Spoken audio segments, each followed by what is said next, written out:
متحدہ قومی موومنٹ کے قائد الطاف حسین نے کہا ہے کہ اگر جھوٹے الزامات لگا کر MQM کے خلاف آپریشن کیا گیا تو پنجاب کے غیرت مند عوام سیسا پلائی دیوار بن جائیں گے۔ متحدہ قومی موومنٹ کے اعلامیے کے مطابق الطاف حسین نے MQM گوجرانوالہ اور فیصل آباد زون کے ذمہ داران و کارکنان سے ٹیلی فون پر خطاب کرتے ہوئے کہا کہ ماضی میں MQM کو کچلنے اور صفحۂ ہستی سے مٹانے کے لیے اربوں روپے خرچ کر کے منفی پروپیگنڈے کیے گئے اور مختلف لوگوں کو خرید کر جعلی جماعتیں بنائی گئیں، لیکن تمام تر مکروہ سازشی ہتھ کنڈوں کے باوجود MQM نہ صرف زندہ ہے بلکہ حق پرستی کا نظریہ کراچی سے نکل کر پاکستان کے گوشے گوشے میں پھیل گیا۔ الطاف حسین نے کہا کہ ایک بار پھر جاگیرداروں اور وڈیرے یہ طے کر رہے ہیں کہ کسی بھی طریقے سے کراچی میں آپریشن کر کے MQM کو ختم کر دیا جائے، لیکن ملک بھر کے غیرت مند عوام اس نتیجے پر پہنچ گئے ہیں کہ غریب و متوسط طبقے کے حقوق اور پاکستان کی محافظ اگر کوئی جماعت ہے تو وہ صرف MQM ہے۔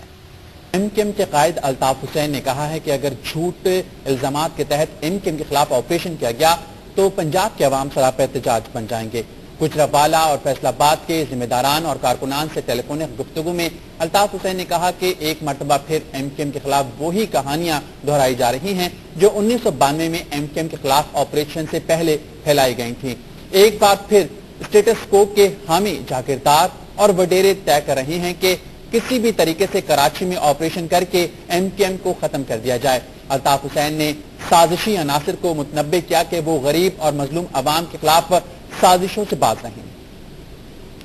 حسین نے کہا ہے کہ اگر من گھڑت اور جھوٹے الزامات کے تحت MQM کے خلاف آپریشن کیا گیا تو پنجاب کے عوام خاموش نہیں رہیں گے۔ متحدہ قومی موومنٹ کے قائد الطاف حسین نے گوجرانوالہ اور فیصل آباد زون کے ذمہ داروں اور کارکنوں سے ٹیلی فونک خطاب کیا۔ ان کا کہنا تھا کہ ماضی میں بھی MQM کو صفحہ ہستی سے مٹانے کے لیے اربوں روپے خرچ اور منفی پروپیگنڈا کیا گیا، لیکن تمام تر سازشوں کے باوجود MQM نہ صرف زندہ رہی بلکہ حق پرستی کا نظریہ کراچی سے نکل کر پاکستان کے کونے کونے میں پھیل گیا۔ الطاف حسین نے کارکنوں کو ہدایت کی کہ حوصلے بلند رکھیں۔ متحدہ قومی موومنٹ کے قائد الطاف حسین نے کہا ہے کہ ایک بار پھر MQM کو 1992 کی صورتحال کا سامنا ہے۔ دیکھتے ہیں آصف محمود کی رپورٹ۔ گوجرانوالہ اور فیصل آباد زون کے ذمہ داران و کارکنان سے ٹیلی فون پر گفتگو کرتے ہوئے الطاف حسین کا کہنا تھا کہ ماضی میں MQM کو کچلنے اور صفحہ ہستی سے مٹانے کے لیے اربوں روپے خرچ کر کے منفی پروپیگنڈا کیا گیا، مختلف لوگوں کو خرید کر جعلی جماعتیں بنائی گئیں، دہشت گردوں کو MQM کے کارکنان کو قتل کرنے اور ان کے گھر بار لوٹنے کے لائسنس جاری کر دیے گئے۔ MQM کے خلاف آپریشن کیا گیا تو عوام پنجاب کے کوچے کوچے میں سراپا احتجاج بن جائیں گے۔ متحدہ قومی موومنٹ کے قائد الطاف حسین کہتے ہیں حق پرست نظریہ ختم کرنے کی کوشش کی گئی تو مزاحمت کریں گے۔ فیصل آباد اور گوجرانوالہ زون کے ذمہ داران سے ٹیلی فون خطاب کرتے ہوئے الطاف حسین نے کہا کہ گولہ و بارود ماضی میں بھی حق پرستی کی آواز نہیں دبا سکے۔ اگر جھوٹے الزامات کے تحت MQM کے خلاف آپریشن کیا گیا تو پنجاب کے غیرت مند عوام خاموش نہیں رہیں گے۔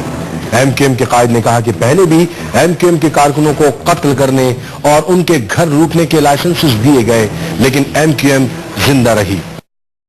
تھا کہ ایک مرتبہ پھر MQM کے خلاف وہی سازش کی جا رہی ہے، حق پرست نظریہ ختم کرنے کی کوشش کی گئی تو مزاحمت کریں گے۔ ماضی میں بھی گولہ بارود کے ذریعے حق پرستی کی آواز کو دبایا نہیں جا سکا۔ متحدہ قومی موومنٹ کے قائد الطاف حسین نے کہا ہے کہ اپنی جانیں قربان کر دیں گے لیکن کسی ظالم اور جابر قوت کے سامنے سر نہیں جھکائیں گے۔ گوجرانوالہ اور فیصل آباد زون کے کارکنان سے ٹیلی فونک خطاب کرتے ہوئے الطاف حسین کا کہنا تھا کہ اگر جھوٹے الزامات کے تحت MQM کے خلاف آپریشن کیا گیا تو عوام پنجاب کے کوچے کوچے میں سراپا احتجاج بن جائیں گے۔ الطاف حسین نے کہا کہ ماضی میں MQM کو کچلنے اور صفحہ ہستی سے مٹانے کے لیے اربوں روپے خرچ کر کے MQM کے خلاف منفی پروپیگنڈے کیے گئے، مختلف لوگوں کو خرید کر جعلی جماعتیں بنائی گئیں، لیکن تمام تر سازشی ہتھ کنڈوں کے باوجود MQM نہ صرف زندہ رہی بلکہ حق پرستی کا نظریہ کراچی سے نکل کر پاکستان کے کوچے کوچے میں پھیل گیا۔ آج پھر اگر MQM کو ختم کرنے کی کوئی سازش رچائی گئی تو اس کا بھرپور مقابلہ کریں گے۔